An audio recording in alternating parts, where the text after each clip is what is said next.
Theodora knew she needed to learn how to use a pencil.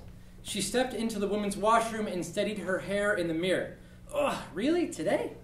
The pencil she had used to hold up her hair was dangling by the tip, hanging on for dear life on the bottom of her bun. Oh, muggles, really? How do you do this every day?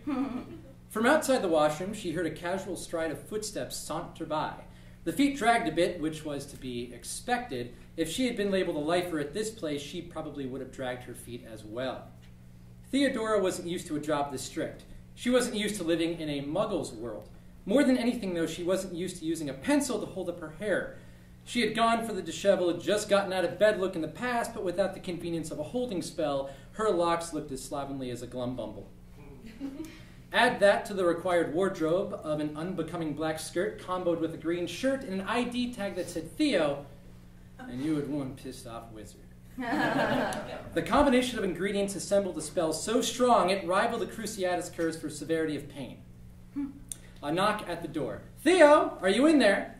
His voice cut through her anxiety like a light in a dark room. The boss is coming back from lunch. You might want to get back out on the floor. Sometimes muggles were okay. Steve was okay. 2 months ago, when Theodora had started this exchange program, Steve was known as Team Trainer Steve, and not just Steve. The adjustment from working in Florian Fortescue's ice cream parlor to the local Starbucks had been a tricky one. On her first day, Theo got so fed up with the espresso machine that she cast Expulso on it and sent it careening into the valley of the alley next door. The next day, Steve had been kind enough to explain what a blonde roast blend was before she tried igniting a Barbie doll customer with Incendio. He had been such a weird guy, too, with such a weird name, Steve.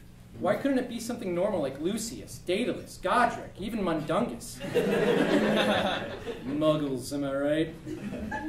Still, if it weren't for Steve, half the staff would have quit because the boss's regime was way too strict for anyone to work under.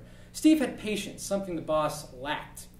Theo wasn't used to patience. You see, when you're a magic user, you can have everything you want right when you want it. Coincidentally enough, Starbucks customers had the exact same idea in their heads, even though they couldn't conjure serpents from their wand. Not that Theodora would, but she could.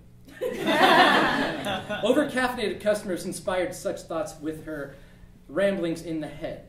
With a tinge of regret, she shuffled those ideas into the back of her mind, stabbed the pencil through her bun once more, and fought every urge she had to not use a mending spell on her tights, which were now tearing.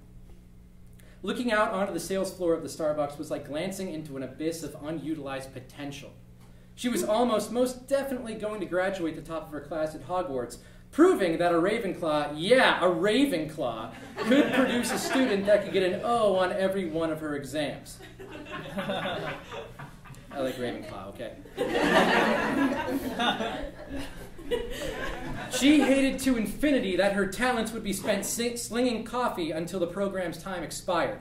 If Muggles knew that the macchiato was created by Durmstrang students, they might actually begin to understand where the charm really came from after all. Steve welcomed her. Steve. I talk. Steve welcomed her behind the counter with a warm, genuine smile and stepped close to her. And he's not getting any better than he was this morning. He wants everything to be absolutely perfect. You know, his version of perfect. They shared an understanding giggle. I swear, just 2 more semesters of this and I can get a job I actually want. Steve made certain of the fact that people knew he was studying to become an engineer every day. Theo craved to show him shortcuts he could use to assemble the ideas he had and all the blueprints that he showed her, but such blatant use of wizardry would be discovered immediately. Someday, though. Steve backed away and stood upright beside the counter. Theo took that as her cue to start tidying up around the cash wrap, trying her best to feign any interest she had whatsoever in what she was doing. The boss finally circled round. Please do not clean the espresso machine too roughly. We don't want another accident. Absolutely not, sir, they both said in a very dull tone. Hearing a howler was more pleasant than he was. For a moment, Theodora imagined the different sounds she could turn his voice into. Remember, you kids have jobs, real jobs. You need to treat them with responsibility. In another 5 years, you could be eligible for insurance and benefits. Theo glanced over at Steve, who was puking, or at least looked like it. They shared closing shifts where Steve went on and on about how he'd killed himself and possibly others if he had to stay here any more than 6 months. The idea of spending a whole 5 years here was enough to make him sick. Stephen, you look pale. Don't be getting sick now. You aren't full-time yet.